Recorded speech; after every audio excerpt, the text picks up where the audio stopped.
So how do we identify snakes? For the untrained person, it's a nightmare. And what we have now that saves lives is what we call an SVDK, a snake venom detection kit, which can tell from the venom on the bite, or on the skin or in the blood, what sort of snake bit you, allowing you to get the right antivenom. Because many people died in the old days because of the wrong identification and therefore the wrong antivenom being administered.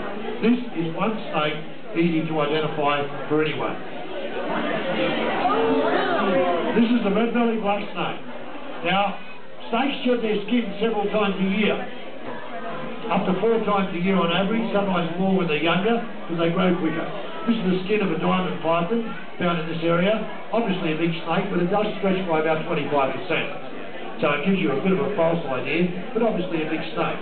Now, if you see a snake lying on the ground like that, if he's not moving like Joe is now, and his scope's not flickering, you won't know whether he's asleep or awake. Even in bright sunlight, his eyes are always open. Snakes have no eyelids. They can't blink, they can't close their eyes to sleep. So their eyes are protected by a transparent scale called a spectacle, which is shed with the rest of their skin. An oily liquid softens the otherwise dry skin. They are never slimy, they feel like smooth plastic. And they rub their nose against a rock or a log, the skin splits, and as they crawl forward it peels off inside out, usually in 1 or 2 pieces. Now, the tongue is used for smelling, and it's their most important sense. These are a very disadvantaged animal.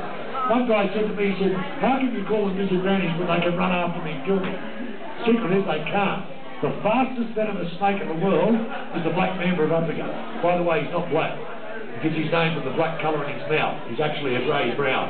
They grow to 12 feet or more in length, and they can maintain the highest speed of any snake, venomous snake in the world. And when they measure it, it looks like 60 kilometres an hour. It's 20 kilometres an hour for a short burst.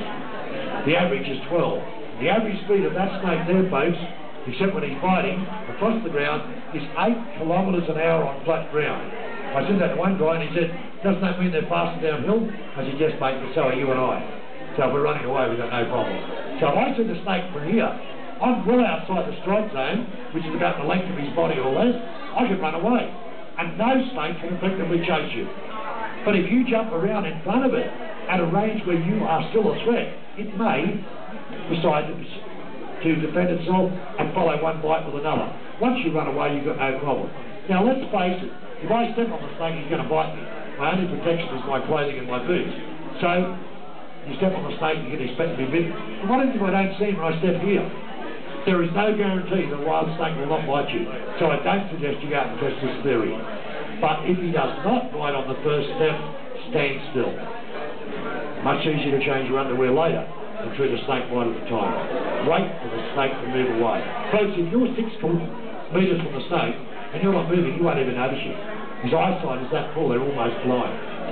Ladies, if you scream at a snake, it may bring help, it will not scare the snake. Why not? Because they're deaf. They can't hear airborne sound. I'm very jealous of snakes sometimes when I think about them being deaf and ladies screaming. Because I had a lady that screamed right through a show of mine for 30 seconds non-stop because a tiger snake was chewing on my jeans. That tiger snake was not chewing on me. The jeans had protected me enough for the snake not to get through. I must admit my heart rate was up a bit. And when the snake finally let go and I stepped back for safety, I said, "Madam, thank you very much for the sound effects, but I'm quite okay." She looked down and she said, "I can see a stain of venom on your jeans." I said, "There's a bigger stain in my jeans you can't see." Because that was too close for comfort. But the snake did not bite through the jeans. And that's the important thing. So if I step here, he reacts, he doesn't bite, I stand still. And I wait. There is no guarantee at this range. So we play the percentages. Folks, there is no safe way of handling a venomous snake.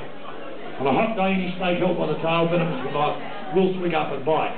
Now, I've read in books written by naturalists, who obviously have never handled venomous snakes, the ridiculous claim that if you hold a snake like this, it can't reach you.